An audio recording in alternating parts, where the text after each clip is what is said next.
Another weekend of OHL hockey in the books, and that means it's time for another episode of the OHL podcast. Dan Mahar over there. Find him on Twitter at Tim Wallach, just like the former Montreal Expo. I'm Mike Farwell. Find me on Twitter at Farwell_OHL, and find this podcast wherever you get your podcasts. You're listening now. You know that. So please leave us a review, like it, subscribe, tell a friend about it, and send an email anytime. OHLpodcast@Rogers.com.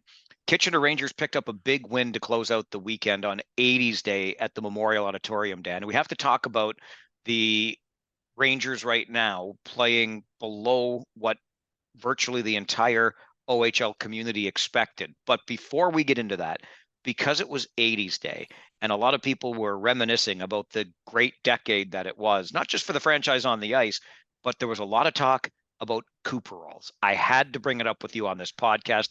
I am so glad those things are in the scrap bin where they belong. But your thoughts on the Cooperall era? Well, I can say I can speak to it not just from the aesthetic end, but from the functional end because I had to wear those stupid things They for were a year or terrible. two. Just terrible. Like I don't know who thought those were a good idea.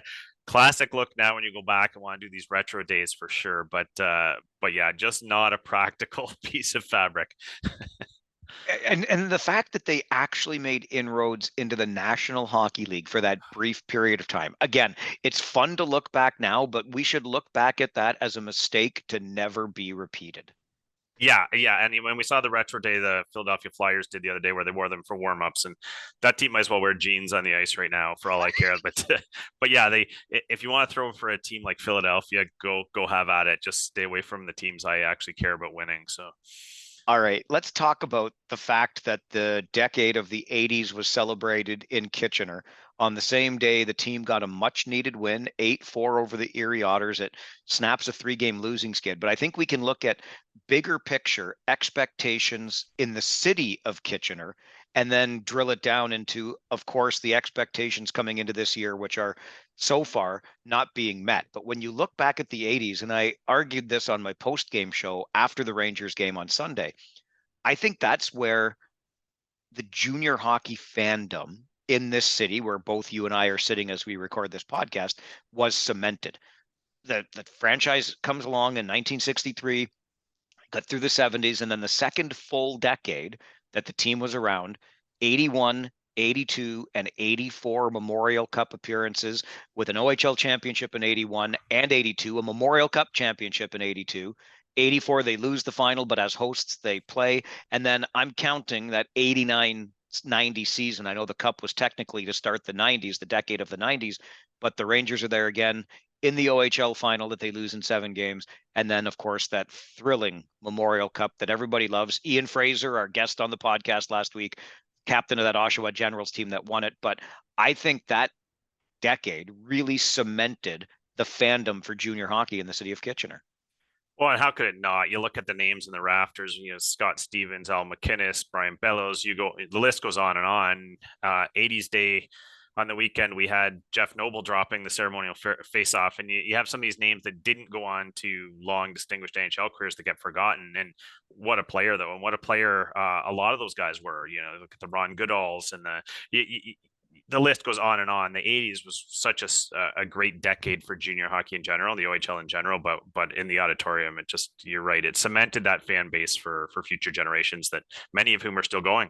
Well, and that's exactly it. And that's exactly why I think it's as frustrating as it is today when you look back at this century so far. And you can go to 2003, there's the last Memorial Cup for the Kitchener Rangers. And then 2008, as hosts, they go in the front door, they win an OHL championship. And since 2008, crickets. So it's 15 years, the end of this season, since anything has happened. And if you look at junior hockey, I think the model, at least currently, I mean, look, we can talk about the London Knights, who seem to be perennially successful. Couple of Memorial Cups this century, lots of OHL finals, OHL championships, not always the Memorial Cup championships, but again, perennial success. The Windsor Spitfires, even though they weren't winning playoff rounds, were winning Memorial Cups, 3 of them in a decade. I think the most recent and best example is the Hamilton Bulldogs. In 2018, they win an Ontario Hockey League championship. And 4 years later, in 2022, they're winning another OHL championship. Anybody that follows this game knows that it's cyclical. And I think if your team has the resources and it's doing it well, every 4 to 5 years, your team should be in a position where it is at least competitive. Obviously, Hamilton had the ultimate prize winning those two OHL championships, but at minimum, I think you should be making deep runs every 4 or 5 years. And I don't think it's unfair for fans to expect that. Oh, that's well said, Mike. I think when you look at the recipe for competing, you need proper scouting, bringing the right assets. Then obviously is the development component. These players all should be taking significant steps forward every year and over the course of each season. There's the coaching element. There's all these different components that go into succeeding, and some of those teams that you just acknowledged have that recipe. You see it year over year. Depends. They can bring in whomever they want. There's always that trajectory that you can witness, and you can see the team on the upswing in the cycle. There's a plan. And I think when you referenced where the Kitchener Rangers are at right now, I think just somewhere in the last few years that formula has been lost a little. There's not the same identity throughout the lineup, lacking some grit and sandpaper, lacking some speed. They've kind of lost some of that identity that certain players on the team take on. And be wise for teams like Kitchener to get back to it because the blueprint is there. It's just kind of figuring out how to put those pieces in place. Obviously, in my role as the play-by-play voice of the Rangers and the host of that post-game show I mentioned a moment ago, I hear an awful lot from fans. If not on the air, I get all kinds of emails or messages via Twitter, etc. So I understand the frustration right now. And again, based on what we just talked about, it makes sense because this is an organization that certainly has resources. This is an organization that basically created the foundation for this kind of rabid fan base. We just talked about those 1980s teams and earlier this century under Pete DeBoer, Steve Spott, et cetera. So the expectation was built in. But across the Ontario Hockey League, coming into this season, the Kitchener Rangers were seen by everyone. I did not hear one person say the Kitchener Rangers weren't going to be a contender. Nobody said flat out Memorial Cup champion, but this was a roster that was returning most of its players, and it was going to be a competitive roster that, come playoff time, was in contention for a championship. Across the board, that's what you heard. So obviously, again, we referenced the big win on Sunday for the Kitchener Rangers to snap a 3-game skid, but the team is still 9-12 after 21 games, which is well below where people thought it would be. So before I get your thoughts, I'm just going to weigh in on this one particular theme that I've been hearing a lot of from fans, and I'm going to dismiss in its entirety. I don't like, and I will absolutely dispel this notion that the organization doesn't care about winning as long as people are sitting in the seats. Look, in this game, absolutely at this level too, it's a business. You want to put bums in seats and you want to make money. But for the Rangers, I don't understand that argument because there ain't nobody making the money. Like you can make that argument with Harold Ballard and the Yeah. Leafs in the 1980s, but there's nobody making money with the Kitchener Rangers. It's community-owned franchise, so I guess it can build a bank account so that it can contribute more to the community. But it just that argument doesn't hold any water with me whatsoever. And again, while it's a business at this level too, this is high-level hockey in this country. And I defy you to find anyone with any organization, no matter how long it's been between successful seasons or championships, find me anyone in this league across the CHL in an organization that doesn't care about winning. That's nonsense as far as I'm concerned. So I'll just put that out there and try to, as best I can, dispel that myth that's going on out there. No, I'm sure they care about having bums in seats, but they care about winning across the board from the COO on down to the training staff with the Kitchener Rangers. I guarantee it. Oh yeah, absolutely. That's I think the voice of frustration speaking there, Mike. And you got to we're still in southwestern Ontario, and even though I'm not, there's an awful lot of Leaf fans here, and that Ballard reference is valid. That's what they saw in the 80s. So there was a franchise that didn't really care about winning as long as they were raking in money. 100% agree. That's not the case you're seeing in Kitchener. You got a Joe Birch, Mike McKenzie. These guys are competitive. They want to win. They want to entertain the fans. It's not that they're failing on that account. I think sometimes some of it's insidious over time. A little bit of comfort, I suppose is a good word, sets in. You had a franchise that was really successful through the Peter DeBoer era, put a lot of bums in seats, made a lot of money, um, had a recipe that won, kind of lived off that reputation for a while. Players wanted to come here, fans wanted to be part of it. So a bit of a comfort can set in, and I think sometimes this isn't just exclusive to Kitchener, but the one point I would make is sometimes these franchises need to challenge themselves, step out of your comfort zone, not necessarily surround yourself with people you know and people you're familiar with. Look outside the box, like the Rangers did when they brought in Peter DeBoer. That kind of mentality sometimes to challenge yourself to find the best is what you need to do to take the next step as an organization and get that formula you need. So it's not that they don't want to win. It's sometimes maybe recognizing that maybe things are a little too comfortable. And when that happens, sometimes accountability slips a little. And without accountability and too much comfort, you sometimes get these very mediocre, complacent seasons and efforts. And that's, I think, what we've seen a little bit in Kitchener lately.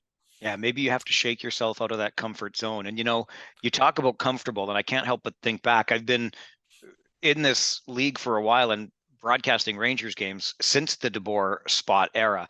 And I can tell you, you want to talk about comfortable. I would go to the rink for work every night, basically expecting the team to win again, because that's what it did. And that's how automatic it felt, particularly in that 2008 OHL Championship Memorial Cup host season.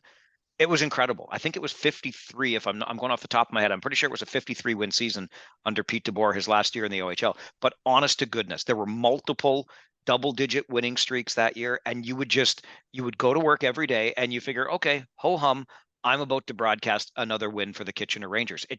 And it wasn't an arrogance. It was just like that's what was happening. That's the comfort level that was there at the time. Oh yeah, this team's a winning team. Oh, 100%. You could, in the Peter DeBoer era, you guarantee yourself 19 out of 20 games were going to be highly entertaining. But it comes back to that concept of accountability for me, where there was an accountability throughout that organization at the time where you didn't take a shift off. It wasn't that you couldn't make a mistake. It's junior hockey, but there were certain principles in place about hustle, effort, attention to detail, all that stuff that you commit to for your teammates to do the role that you were given. And that accountability ran up and down the lineup. So if they lost a game or even lost a period, they were mad. There was there was anger in that room. They came out with a lot of jump, and usually if you saw a dog of a game, you wanted a ticket for the next game because it was going to be one of the best efforts of the season. And that kind of accountability and commitment to winning and competing and bettering yourself was something that was really specific, I guess, to the DeBoer era. And we're really this Kitchener Rangers organization lived off for a lot of years, but it's been missed for the last little while for sure. And I want to be careful about going too far down this road as well, because I push back against the fans. And I actually had one call my post-game show on the weekend, so upset that the Rangers hired Chris Dennis this season instead of going out and getting Pete DeBoer because he was between NHL gigs at the time. And I had to remind this fellow that I'm pretty sure DeBoer's contract in Dallas was $4 million per, and as much money as the Rangers have, they don't have that money. Not to mention the fact Pete DeBoer is now firmly established as an NHL coach. He's not coming back. And I think we have to accept, like, I understand that the frustration comes from, again, we talked about already, many of these fans and probably their kids since the 1980s had their appetite whetted then and thought this is the greatest game in the greatest market. Everything is awesome. And then, you have a little bit of a dip in the 90s there, but then the DeBoer and Spot era comes around. So you can see why fans get frustrated maybe more quickly here than in other markets, because they have seen some really great stretches for this organization. But we have to acknowledge that now and recognize that it's the Mike McKenzie and Chris Dennis era, general manager, head coach, and there is nothing wrong with that, with the exception of the team playing below expectations coming into the season. And we've seen now other teams make moves based on expectations not being met. Niagara, we can quibble over whether or not the expectations were even realistic with everything going on, and we've talked about that on previous episodes. Sudbury, both those teams went out and made coaching changes. What I'm looking at, and I'm not advocating for that, I'm just saying when things aren't going the way you expect, an organization tends to make changes. I will point just down the road to the city of Guelph from Kitchener and say, when George Burnett traded Sasha Pastujov to the Sarnia Sting, I thought, okay, who's next? Danny Jokin? Who else are you moving off that roster? Is the white flag being waved? And I don't think I could have been more wrong in that assessment, because all the Storm have done literally since that trade is win. 4 straight wins, 9 points for Max Nemesnikov in those 4 games, the player that the Storm got from the Sting. But sometimes maybe that's all it takes. That Nemesnikov comes in that Pastujov trade from Sarnia to Guelph, and maybe it just sends a message to the other guys in the room. Geez, I guess if I want to stay here, I better start playing better. I can't imagine it's that simple, but George made a trade, and it has completely reversed the fortunes in the Royal City. Yeah, and sometimes that's all it is. A change just needs to be made, a different dynamic in the room, a little bit of a message to people that maybe weren't quite going as well as they needed to go. I think the be all and end all for these teams, though, is you want to see it's junior hockey, and you want to see these players improving. You want to see them fixing mistakes and growing as players, and by extension growing as a team. And I think the markets that struggle, you don't see that consistently enough. And so the Guelph Storm made that statement and kind of woke some players up, and you'll see now if that trajectory returns for some of those players. But you look at markets like London, where love them or hate them, you see these players take a step every few weeks throughout the season, to the point where they're in the hunt at the end of every season. And other markets that don't have that success have to look at that and say, well, why aren't our players improving to that degree? What are we doing wrong? And if you're not asking yourselves those questions, good luck. You're not going to get the promised land. Second hottest team in the Ontario Hockey League right now are those London Knights, with a 4-game winning streak, including a win over Oshawa on Sunday. Just one final point on the Rangers and why I think fans get frustrated is because they see a game like they saw on Sunday when the team scores 8 and makes it look kind of easy. And I'm going to give special recognition here. We'll get to our prospects of the week later, but Carson Rakoff, draft eligible, even last year when he joined the Rangers, people were projecting him as a potential first rounder. I thought, the hat trick aside for Carson Rakoff in the win over Erie on Sunday, he was playing a 200-foot game. And when you see him do that and have the kind of game that he had, you're just asking yourself, why don't you give me that every night? Like, please, this is what the team and an individual player is capable of. Let's see it shift in, shift out, period in, period out, game in, game out. Yeah, great example, Mike. And I've heard a little bit from the NHL scouting community, as you see Carson Rakoff has slid on some of these NHL draft lists, that's the word you hear all the time, is consistency. He's not consistently good. He doesn't consistently show up. And this isn't all on the player. I mean, you've got a 17-year-old player here who's got a toolbox many would envy, and we see it time and again in Kitchener. It's just grooming them to be able to do that shift in, shift out, because that's what NHL teams are looking for. And as a fan or a broadcaster showing up to the game, you think, what are we seeing tonight? And the really good teams, by and large, you know what you're going to see tonight. The teams that struggle, by and large, you don't know what you're going to see that night. Some nights it's the hat trick Carson Rakoff. Other nights it's the did he even dress. And so I think we're trying to see these teams get to that spot where they can groom these players, bring them along, make those steps where every night they're a going concern. If you haven't got your A game offensively, maybe you're grinding defensively, playing that 200-foot game you talked about, but finding ways to be effective and impactful every night. Okay, let's take a look at the weekend that just passed, just in a high-level way here, Dan, because there were a number of things that stood out to me that made this a bit of a weird weekend. For example, the North Bay Battalion dropped back-to-back games with losses in Hamilton and Niagara, and the Ice Dogs go and put up 7 goals on a good North Bay team. Oshawa scores a season high. I'm going back, I think that was a Thursday night game, but they score a season high 8 to beat Peterborough 8-2. There were a couple of 10 spots put up. Hamilton over the Sioux, okay. But how about Flint over, of all teams, Sarnia, and the league's leading scorer in Ty Voigt, a 10-0 shutout of the Sarnia Sting by the Flint Firebirds? And I'm not quite done yet. The Ottawa 67s needed a win on Sunday to erase a 3-game losing streak when all of a sudden the 67s looked a little bit mortal, losing 3 in a row. And now, oh, heaven forbid, they're only 19-4 on on the season. But it just seemed like a bit of a weird weekend in the Ontario Hockey League.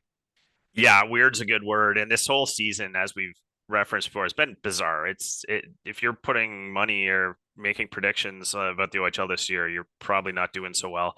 The standings are starting to look a little more like our preseason projections might have suggested, especially in the East. Still some anomalies there, but those wild games you're referencing, the 10 spots and the 8-2s, and I think that's just a function. I'm not making excuses for teams, but you see in junior hockey with the packed weekend schedules and fatigue and some players missing from lineups, sometimes you just get those dog games here and there where a team is just a complete no-show, and they're good teams and they just end up no-showing for a night or two. And we referenced those Peter DeBoer Rangers that were so good. I remember them top of the standings playing a just desperate, lousy Kingston team on home ice and getting blown up 5-1 or 5-0. And it happens in junior hockey. So, but it leads to some bizarre stat sheets the next morning.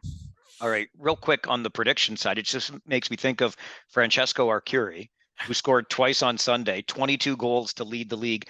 Nobody had that on their bingo card this year. Nobody. I don't think so. We knew he's a good player. I mean, Yes. that whole draft crop, that OHL Cup year was phenomenal. They're littered around the league this year, and we know Francesco Arcuri is a good hockey player, but 22 goals leading the league. The nearest competitors a distant second at I believe 18.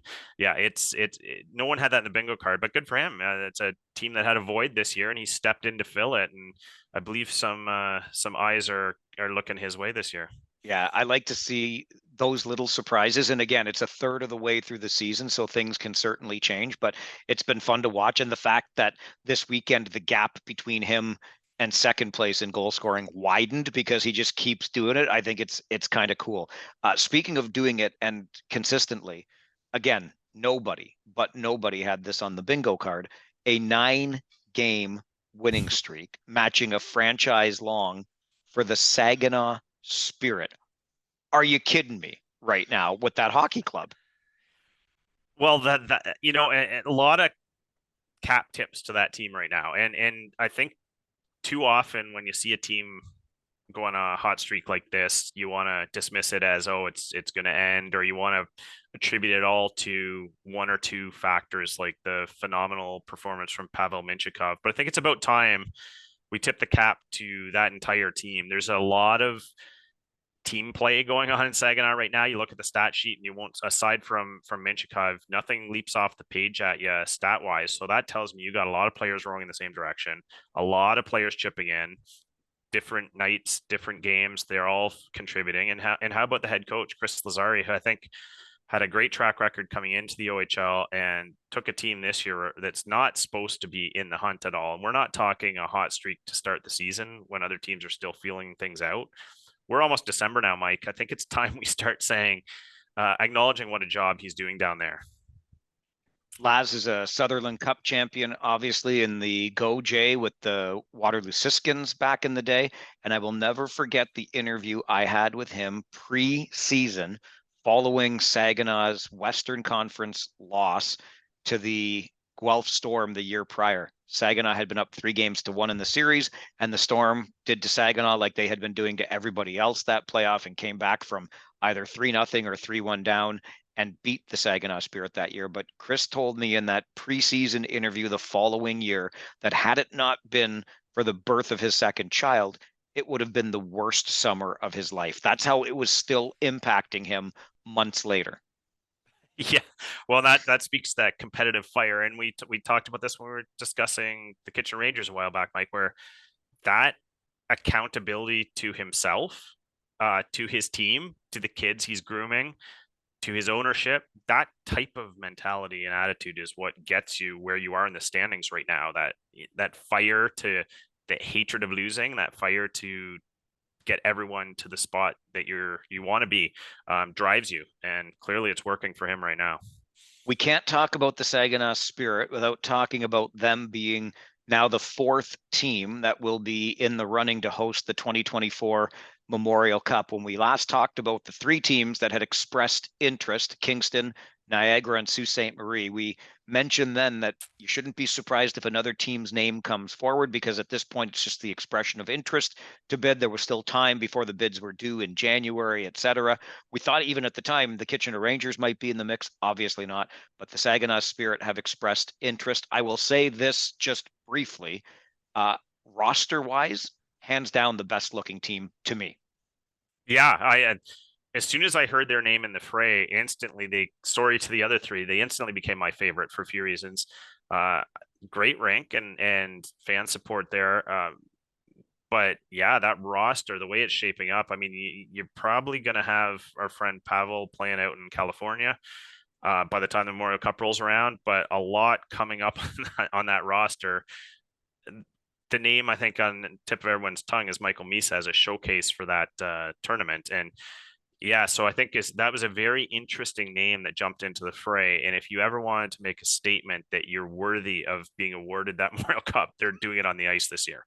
I'm gonna take a bit of a fork in the road here on the great rink point. If I was going to be critical of Kingston, which I think is a beautiful barn, but doesn't have the dressing room facilities outside the main room for the fronts, I'm going to let you know that it just I mean no disrespect to the group there in Saginaw and the fan base, but that's a convention center more than a hockey arena, in my opinion.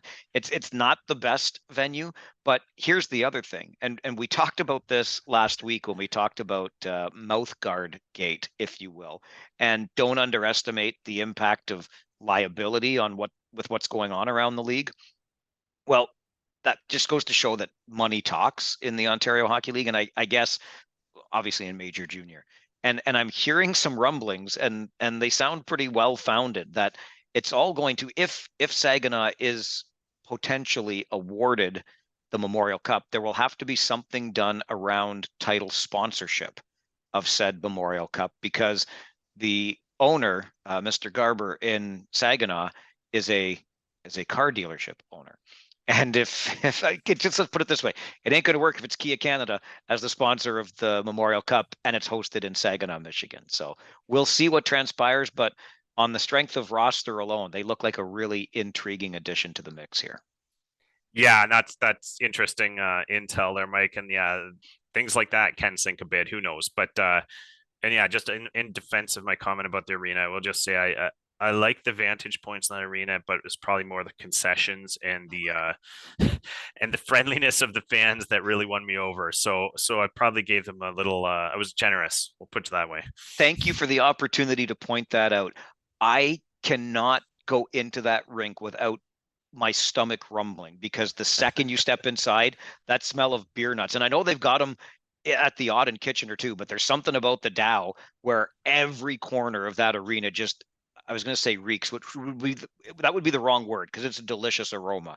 But anyway, and it's a great staff, and let me tell you about the media room in there. You can have all the beer nuts on your side of the game, because I am getting fed Jets pizza, and that's just the beginning in the media room there. So lots of things to like about it. I'm not sure it's going to work out with a US based team, but we shall see. One more quick thing before we get on to talk about the guy that is still property of the Kingston Frontenacs, I think. But when I mentioned the mouth guards, just for fun, I looked through all of the game sheets from the weekend, because, what else would I do for fun? Only 5 this week, Dan. So that's about an 80% drop from a week ago. 5 mouth guard misconducts this weekend compared to 22 a weekend before. But there's a new misconduct that was called not once and not only twice, but 3 times this weekend. And that was shooting a puck into the stands. Now, I I have to be careful on this, because the infraction was the misconduct issued, and it was to Ty York in Barrie, Derek Smith in Ottawa, and then Quentin Musty in Sudbury. The game sheet simply says shoot equipment into stands. But I know from talking to the guys in Sudbury that Musty got it for a puck, except it was a foam puck. Hello, Owen Tippett, circa 2017. But so if that's what the misconduct said on Musty, shoot equipment into stands.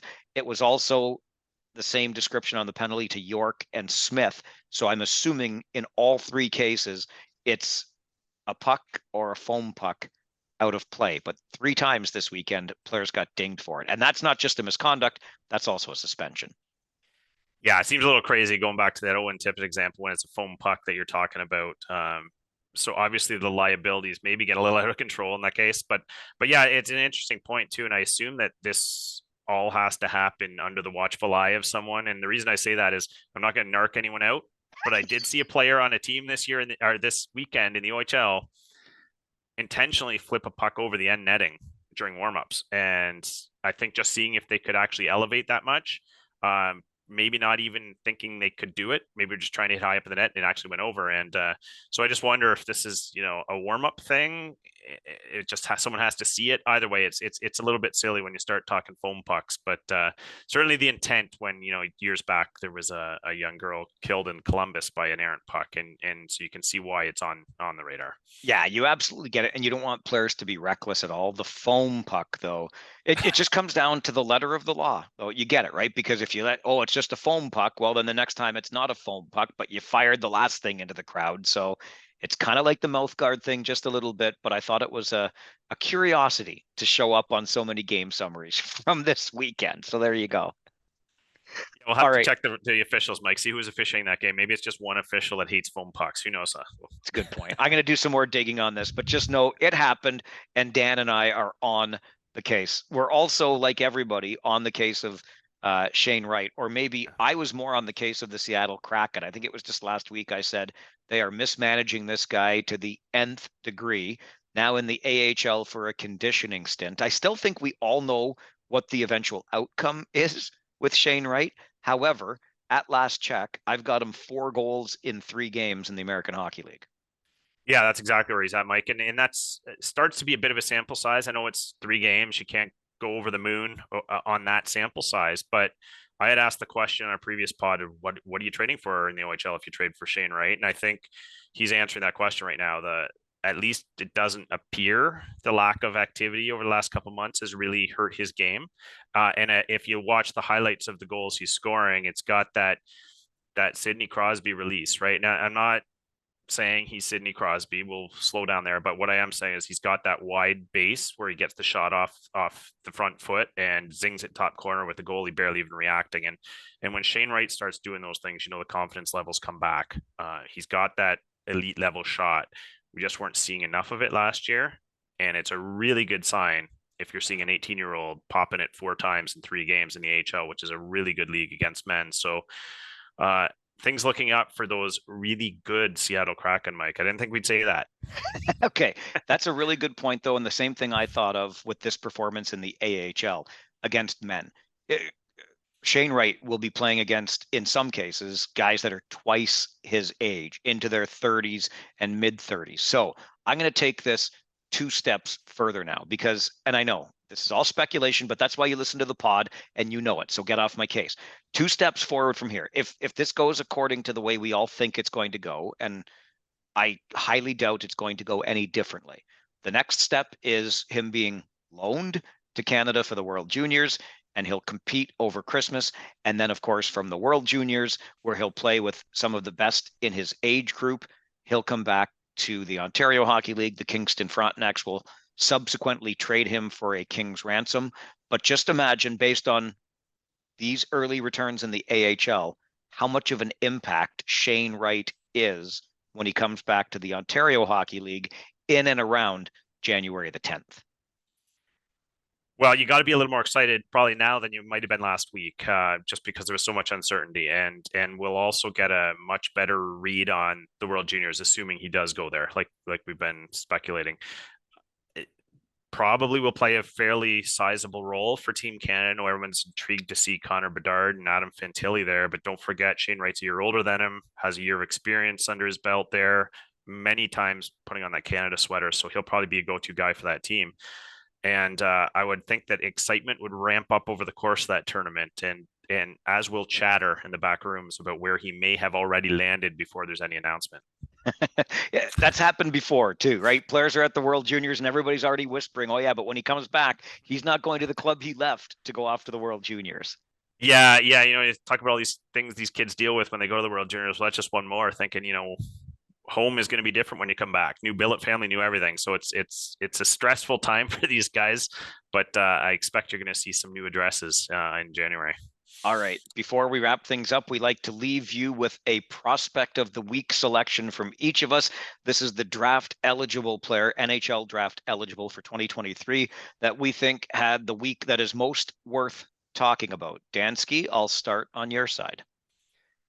I don't know if I'm going to have to turn in my Kitchener residency card here to go for the second time this year with a London No, night. you did Easton Cowan already. And by the way, though, his pass to Spring, who was it on the breakaway on Friday night, though, was next level. Oh yeah, and real development curve there. So I hate going back to London again so quickly, but they've been so good lately, and I think I'd be remiss to ignore Oliver Bonk.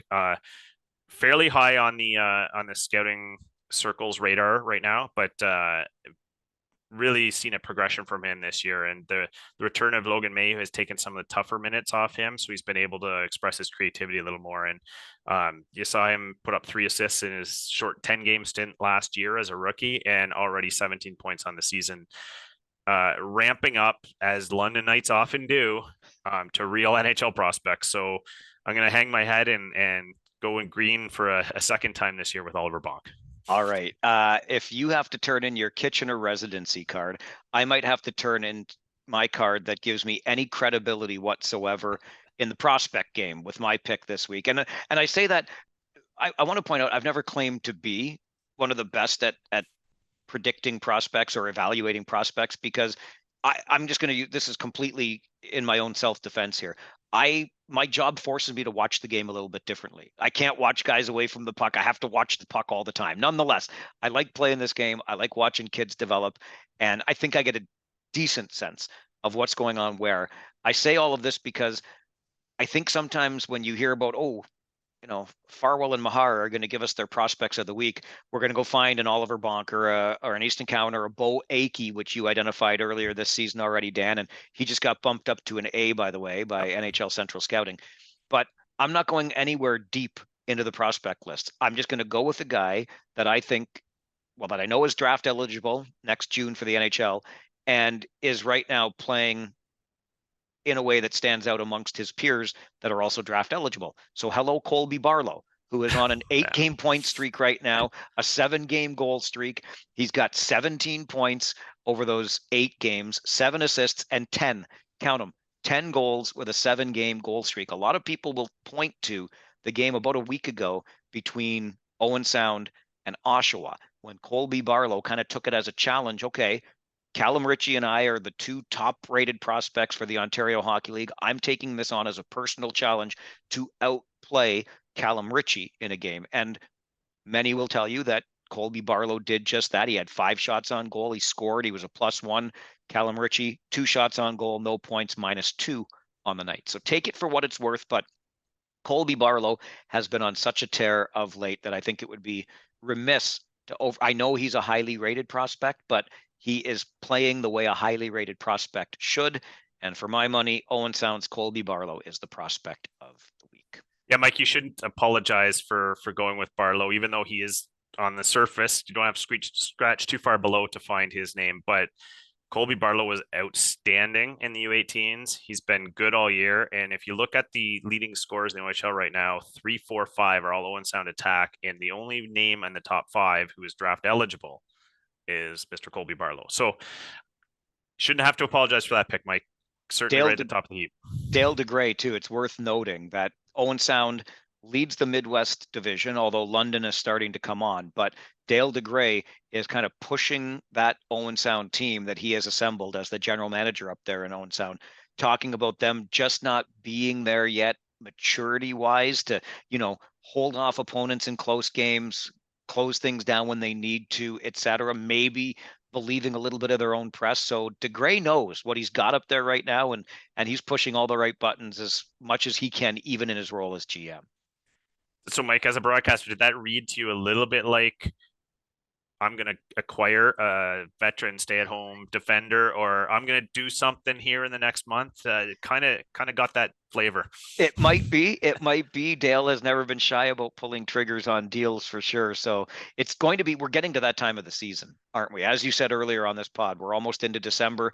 I think after this weekend, I think I counted, because this is what you do when you're working in the league. I've got 7 games left before Christmas break. And if that's what we're looking at, so the teams will have anywhere from, let's say, 7 to 10 games before Christmas break. World Juniors are in there. The trade freeze happens within that time, and then World Juniors end, and you're at the trade deadline. So really, you're looking at a few weeks window here for things to really start happening in the Ontario Hockey League. Yeah, for sure. And you're starting to get a little closer to being able to figure out who's going to do what. And when you hear Dale DeGray say, we're not quite there yet, and look at them first in their division, that reads to me as, yeah, okay, they're a piece or two away from making noise this year. So expect some noise there in the next month. All right. Just before we let you go, we like to give you a little tease about what's coming up on Friday with our feature interview on the OHL podcast. And, all this excitement around the World Juniors that we were just talking about, Dan, and this game in general, it reminds me, and I've heard some kind of pushing back against the excitement around the World Juniors, because we know where Hockey Canada is at. We know there's a culture problem. I think that's why you're really going to like the guest that joins us on Friday, because he's just put out a book talking about that very thing. And what I like most about this guest is that he's not going to come on and, pardon the expression, but, well, I won't say, I'll say it this way, whiz all over the game and talk about how awful it is, but he's going to acknowledge where the cultural gaps are, how they have impacted him, and that led to his book, but why he still celebrates the game the way that he does. So I think you're going to like the conversation on Friday, and it will also, as if it needed any more, it will cement, or no, grow the legend of Brian Kilrea. I promise you that. Sounds like a can't miss, given the topic. So yeah, I'll be tuning in. The next OHL podcast comes out on Friday. That is Dan Mahar on Twitter at Tim Wallach, just like the former Montreal Expo. I'm Mike Farwell on Twitter at Farwell_OHL. Send us an email anytime, ohlpodcast@rogers.com.